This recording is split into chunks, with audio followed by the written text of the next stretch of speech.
देशात हे फक्त काँग्रेसमध्येच होऊ शकतं. पण कसं आहे, राहुल गांधींचं भस्मासुरासारखं झालंय. ते ज्याच्या डोक्यावर हात ठेवतात त्याचा भस्म होऊन जातो, राख होऊन जाते.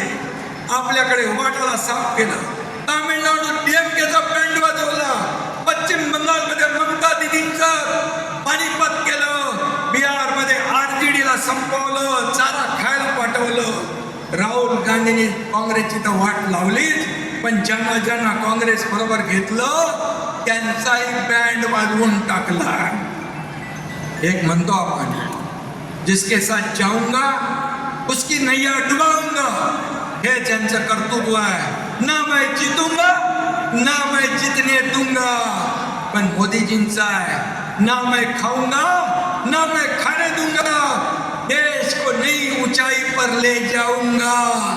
नेशन फर्स्ट आणि काँग्रेसचं करप्शन फर्स्ट, हा फरक आहे. आणि म्हणून मी आपल्याला जाता जाता एवढंच सांगतो, सबका साथ, सबका विकास, सबका विश्वास, सबका प्रयास, हे आपलं घोषणा भारताच्या विकासाचा मूलमंत्र आहे. जेव्हा देश आपल्या स्वातंत्र्याच्या शतक महोत्सव साजरा करेल तेव्हा विकसित आणि आत्मनिर्भर भारत म्हणून भारत जगाचं नेतृत्व करेल. तो दिवस काय असेल, हे विजन पूर्ण करण्यासाठी शिवसेना आणि NDA, शिवसेना आणि आपण महाराष्ट्र NDA सोबत कायम भक्कमपणे उभे राहू. $5 ट्रिलियन भारताची इकॉनॉमी आहे, त्याच्यामध्ये एक नाही 1.5 ट्रिलियन हे भारताचं महाराष्ट्राचं योगदान देण्यास आपण कुठेही कमी पडणार नाही. त्यामुळे गेल्या 4 वर्षात महाराष्ट्राचा चौफेर विकास झाला. महाराष्ट्राला सर्वात प्रगत, समृद्ध आणि 1 नंबरचं राज्य म्हणून झालंय. GDP मध्ये नंबर 1, स्टार्टअप मध्ये नंबर 1, FDI मध्ये नंबर 1, इन्फ्रास्ट्रक्चर मध्ये नंबर 1, असा महाराष्ट्र पुढे जातोय.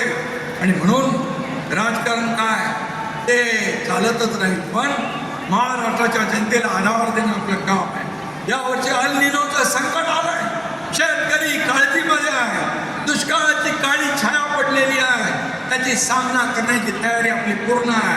दसऱ्याच्या आधी अतिवृष्टी झाली होती, दसऱ्याचा मेळावा होता, मी सांगितलं तिकडे अतिवृष्टी झाल्या, तिकडून कोणी येऊ नका, लोकांचे अश्रू पुसा, लोकांचा दसरा दिवाळी चांगली साजरी करा.